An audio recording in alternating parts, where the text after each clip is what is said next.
कुकरनाग अनंतनाग में जो दर्दनाक हादसा हुआ, जिसमें हमारे डिप्टी एसपी हुमायूं भट्ट शहादत को प्राप्त हुए, वो हमारे रिटायर्ड आईजी गुलाम हसन भट्ट उनके इकलौते बेटे थे और हमारे पूरी जम्मू कश्मीर परिवार की तरफ से उनको श्रद्धांजलि है।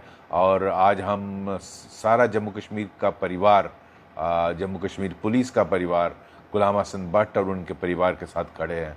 हम उनको सैल्यूट करते हैं उनकी शहादत के लिए। ये पूरा देश उनको नमन करता है। के मुताबिक कोई सोर्स ने खबर दी थी कि उसने कोई हाइड आउट बनाया है और जंगल, जो पहाड़ी इलाका है कुकरनाग का, उसमें घने जंगल में पहाड़ी इलाके में एक हाइड आउट में उसने टेररिस्टों को रखा है।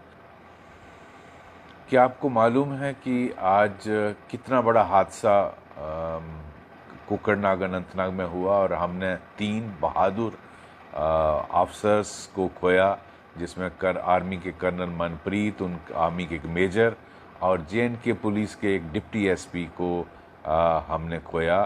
एक बहुत बड़ा लॉस है, एक बहुत बड़ा झटका है, लेकिन मुझे पूरा विश्वास है अपनी आर्मी, अपनी सिक्योरिटी फोर्सेस और JNK पुलिस के काबिलियत पर और उनके जो पिछले 30 सालों का एक्सपीरियंस है कि बहुत जल्दी इन टेररिस्टों को ट्रैक डाउन कर लेंगे और इनको अंतिम अंजाम तक पहुंचाएंगे। ये इंफॉर्मेशन के मुताबिक कोई सोर्स ने खबर दी थी कि उसने कोई हाइड आउट बनाया है और जंगल, जो पहाड़ी इलाका है कुकरनाग का, उसमें घने जंगल में पहाड़ी इलाके में एक हाइड आउट में उसने टेररिस्टों को रखा है। इसमें ये भी देखना चाहिए कि कहीं ये सोर्स मिला हुआ ना हो। इसने ये इन्फॉर्मेशन दी और मुझे लगता है कि वो एम्बुश लगा के बैठे थे। अगर वहाँ टेररिस्ट थे, या तो उनका कोई संतरी वहाँ होगा जो इस पर नज़र रख रहा था कि कौन उनके हाइड आउट की तरफ आ रहा है, या फिर उन्होंने जब आर्मी और JNK पुलिस की जो टोली थी उसको आते हुए देखा और इन पर घात लगाया, जिसमें इनिशियल फायर पर की वजह से ये कैजुअल्टीज़ हुई।